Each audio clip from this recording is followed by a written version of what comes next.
इस academic life में दो बड़े गियर अप्स आते हैं, एक 9th और एक 11th। यहाँ दो ऐसे पॉइंट आते हैं जहां पे आपको एकदम से ऐसा शॉक सा लगता है थोड़ा सा कि चलो तो कुछ एक ऐसी किताब चाहिए रहेगी जिसके ऊपर आप पूरी तरह से डिपेंडेंट हो सको और बार बार क्या कर सको, चीजों को प्रैक्टिस कर सको। मैंने कहा था एक्सपैंड नहीं करना है, बहुत सारी 777 किताबें नहीं रखना है, आपको एक किताब और उसको बहुत अच्छे से बार बार सारी चीजों को प्रैक्टिस करना है उसके अंदर। Hello everybody, this is Digraj Singh Rajput, welcome to our channel. Class 9th में आ गए हो, ये एक इंपॉर्टेंट पड़ाव होता है। अब यहां से आपको क्या चीजें करना है, किन चीजों की मदद लेना और कैसे अपने इस एकेडमिक ईयर को बेस्ट बनाना है, तो जो बेस्ट बुक्स आपको क्लास 9th में मदद देने वाली है उसके बारे में हम इस वीडियो में बात करने वाले हैं। उसके साथ साथ बहुत ही महत्वपूर्ण चीजें मैं आपको बताने वाला हूं, तो शुरू करते हैं। सबसे पहली और इंपॉर्टेंट चीज आपको यह समझना होगा कि जब आप क्लास 8 से क्लास 9th में आ रहे हैं ना, तो ये एक बहुत बड़ा ट्रांजिशन होता है। कैसे? क्योंकि यहां आने के बाद चीजें बदल जाती हैं। There is a complete change in pattern. कैसे चेंज हो रहा है पैटर्न में, देखो मैं बताता हूं आपको कि क्लास 8th में आपको क्या किया जाता है ना, क्लास 8th में होता है कि आपकी कौन सी किताबें चल रही हैं, कुछ स्कूल्स में एनसीईआरटी चल रही हैं, कुछ में कुछ अलग अलग पब्लिकेशंस की किताबें चल रही हैं, और मोस्ट ऑफ द केसेस में होता है कि टीचर्स आपको बता देते हैं कि हाँ ये पीछे की एक्सरसाइज सॉल्व करके आना अच्छे से, इस पीछे की एक्सरसाइज के हिसाब से आपको क्वेश्चन दे दिए जाएंगे एग्जाम में और आप उन क्वेश्चंस को याद करके चले जाते थे। तो 8 तक चीजें टू एन एक्सटेंट स्मूथ थी।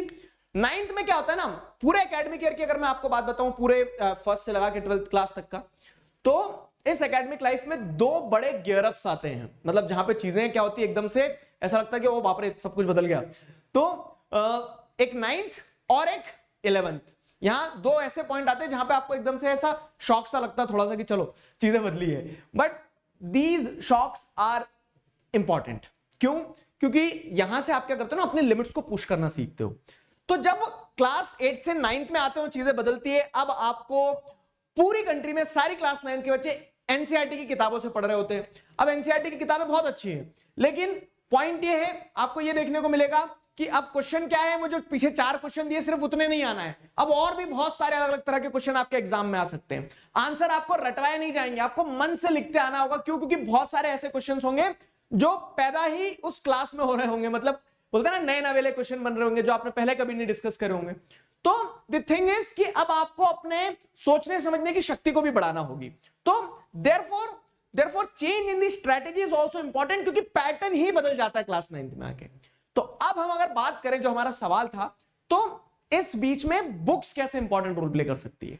देखो, कुछ अच्छी किताबें होती हैं और उन किताबों की मदद से आपको बहुत मदद मिलती है।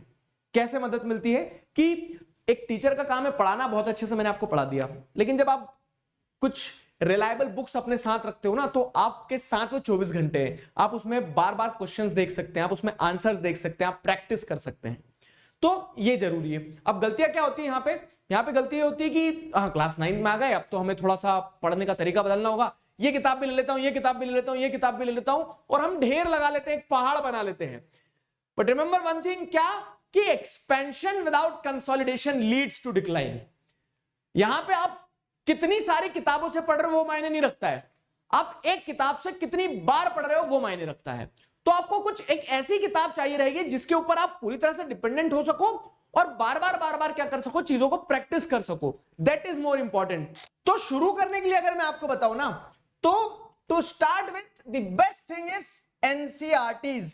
यस, मार्क माय वर्ड्स, सबसे अच्छी किताब आपके लिए होगी एनसीईआरटी। क्यों? क्योंकि आपको पूरा साल इसी से आपके टीचर्स पढ़ाने वाले हैं। तो समझने के लिए आपको एक एक लाइन पढ़ के एक एक चीज को घोट के पी लेना है। तो चाहे साइंस की बात हो, मैथ्स की बात हो, फिर चाहे एसएसटी की बात हो, इंग्लिश की बात हो, हिंदी की बात हो, सारे सब्जेक्ट्स में आपको एनसीईआरटी को बेस बना के चलना है, उसको पढ़ना है, उसको छोड़ना नहीं है, उसको बहुत अच्छे से ध्यान देके पढ़ना है।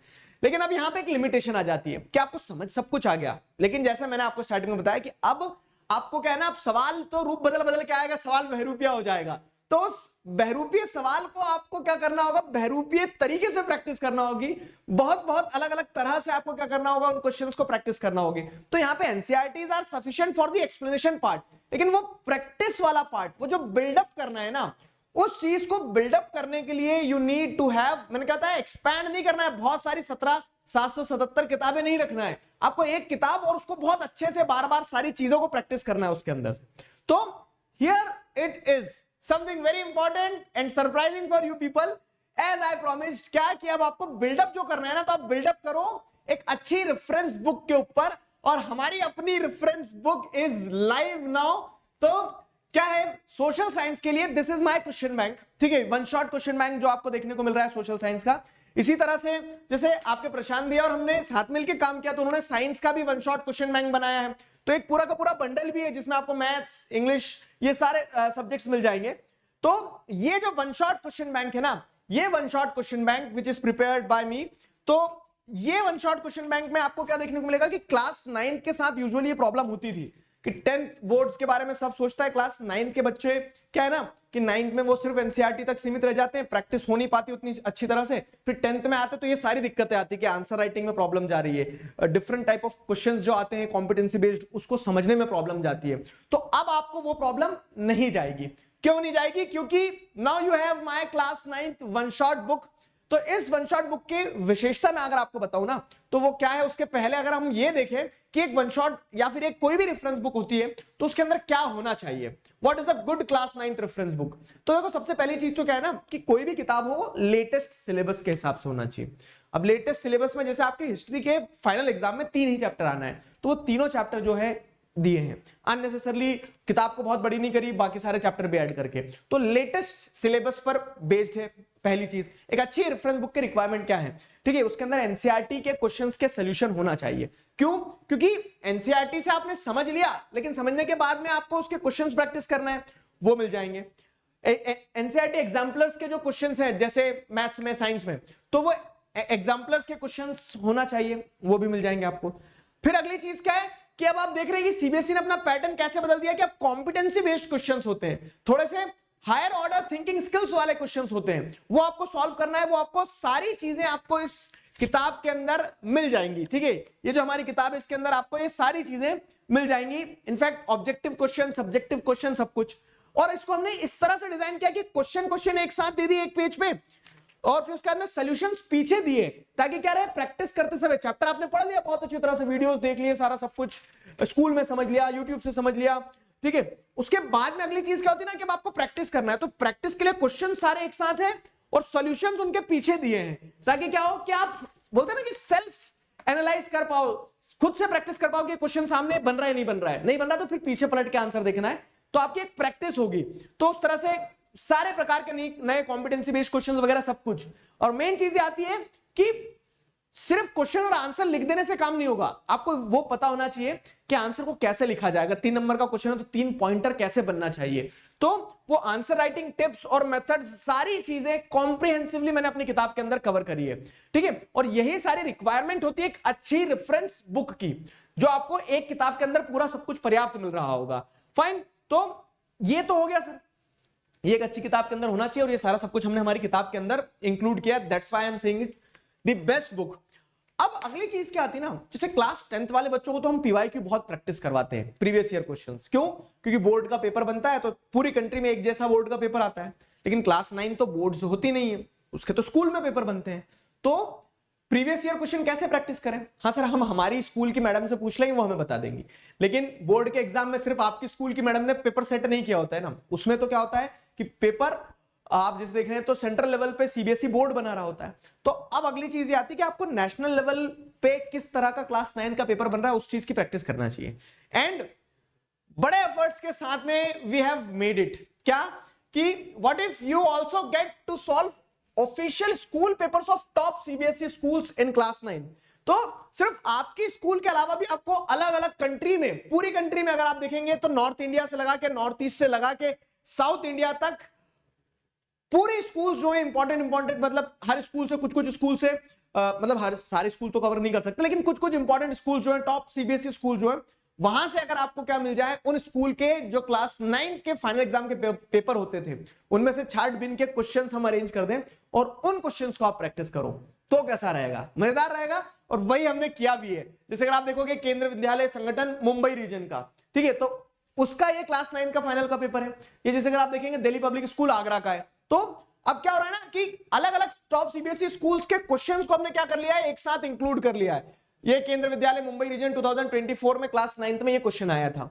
फाइन, तो ऐसे आप अलग अलग, जैसे कठुआ हो गया, मथुरा हो गया, चेन्नई हो गया, तो आपको सतारा हो गया, तो इस तरह से आपको देखने को मिलेगा कंट्री के अलग अलग टॉप सीबीएसई स्कूल जो है, वहां से हमने क्या किया है, वहां से हमने सारे क्लास 9 के हमारी टीम ने बैठ के उन स्कूल से पेपर कलेक्ट करे और फिर उसके बाद में इस तरह से क्या किया, इस बुक के अंदर सब कुछ कॉम्प्रिहेंसिवली कवर किया है। ठीक है, तो आपको क्या क्या होगा ना, ये introducing PYQs in class 9, in fact this is something very unique जो आज तक किसी बुक में इंक्लूड नहीं हुआ है। क्यों? क्योंकि क्लास 9 के लिए पीवाईक्यू जैसा कुछ नहीं होता था, प्रीवियस ईयर में कहां से लाओगे, क्लास 9 बोर्ड थोड़ी ना होती है। लेकिन अगर हम ये देखें कि इतने सारे स्कूल से हमने कनेक्ट करके अगर अब इनके पेपर्स जो हैं क्लास 9 के, उन प्रीवियस ईयर वाले, ऐसा मत सोचना इस साल के पेपर हमारे को लीक हो गए, तो उन पेपर्स को आप प्रैक्टिस करोगे तो you will get a sense of satisfaction कि हाँ सवाल बन रहे हैं या नहीं बन रहे हैं। तो वो सारी चीजें इंक्लूड करके इस प्यारे से प्रोडक्ट को क्राफ्ट किया गया है। ठीक है, आई एम डेफिनेटली श्योर कि आपको बहुत मजा आएगा इस किताब के साथ में। तो बेसिकली अगर मैं कवर करूं, एक कंक्लूजन दूं आपको, तो ये फर्स्ट क्लास 9 की रेफरेंस बुक है इंडिया में जिसमें एनसीईआरटी और एग्जाम्पलर्स के क्वेश्चंस हैं, कॉम्पिटेंसी बेस्ड क्वेश्चंस भी हैं, पास्ट ईयर क्वेश्चंस भी हैं of top CBSE schools, step wise answer भी दिया हुआ है आपको, ठीक है, जिससे आपको समझ में आएगा कि, और एकदम पीछे दिया है जिससे आपको समझ में आएगा कैसे लिखना है, कैसे नहीं लिखना है, क्या आंसर होंगे। ठीक, तो this is going to help you. और ये सिर्फ मैंने आपको क्या बताया, सिर्फ सोशल के लिए नहीं है, इसी तरह से साइंस भी है इसमें मैथ्स भी, इंग्लिश भी है। तो अगर आप बंडल लेते हैं तो सारी चीजों को देखना है, समझना है, खरीदना है, तो उसकी लिंक आपको डिस्क्रिप्शन में दी है। इनफैक्ट डिस्क्रिप्शन में मैंने आपको जो लिंक दी है तो उससे आपको स्पेशल 10% डिस्काउंट भी मिल रहा है अभी प्रेजेंटली। तो 300 रुपए से भी कम में आपको ये किताब मिल जाएगी, प्यारी सी किताब, जिससे आप क्या कर सकते हो, वो बिल्डअप कर सकते हो, वो सारी चीजें सीख सकते हो जिससे आपको क्लास 10 में अपने बोर्ड एग्जाम्स में और फायदा मिलेगा। आंसर राइटिंग आसान हो जाएगी, क्वेश्चंस प्रैक्टिस करने को बहुत कुछ मिल जाएंगे। तो I hope you will love this. Again मैं क्या बोल रहा हूं कि ये मायने नहीं रखता कि कितनी सारी किताबों में से पढ़ रहे हैं हम, ये मायने रखता कि हम एक किताब को कितनी शिद्दत से पढ़ रहे हैं। तो वो फुल फोकस के साथ में बिना एक्सपैंड किए कंसोलिडेट करते हुए आगे बढ़ते रहना। जितनी ज्यादा प्रैक्टिस करोगे उतना ज्यादा बेनिफिट रहेगा। एनसीईआरटी को मत छोड़ना, एनसीईआरटी अपने आप में क्या है, मोर देन सफिशिएंट चीज है। अगर आप क्या करेंगे, समझने के पर्सपेक्टिव से चीजें पढ़ रहे हैं तो उसमें समझ सब कुछ आ जाएगा। रही बात प्रैक्टिस करने की, तो you have the solution now कि आप इससे बहुत अच्छे से क्या कर सकते हो, प्रैक्टिस कर सकते हो। क्लास 10 का जो मेरा बुक है, क्लास 10 की बुक को आपके सीनियर्स बहुत प्यार देते हैं। एंड आई होप कि जो हमने क्लास 9 के लिए इनिशिएटिव लिया, रीजन बीइंग कि क्लास 9 को छोड़ दिया जाता था, क्या क्लास 9 बोर्ड थोड़ी ना होती है, वो तो बच्चे सब कर लेंगे अपने हिसाब से स्कूल में। लेकिन पॉइंट ये है कि अगर लॉन्ग टर्म से सोचे तो आप, मुझे पर्सनली ऐसा लगता है कि जिस बच्चे ने 9 में मेरे साथ पढ़ा है तो उसे 10th में कनेक्ट करने में बहुत आसानी होती है, उसके लिए 10th और स्मूथ हो जाती है। तो 9 में वो बेस बनता है और वो बेस बनाने का काम जो है तो वो निरंतर करते रहेंगे। तो आशा करते हैं आपको सारी चीज समझ में आई है। लिंक आपको डिस्क्रिप्शन में दी है, you can have my book. बहुत जल्दी आपके घर डिलीवर हो जाएगी। तो अभी के लिए साइन ऑफ करते हैं, signing off with this, together we can we will. Thank you very much.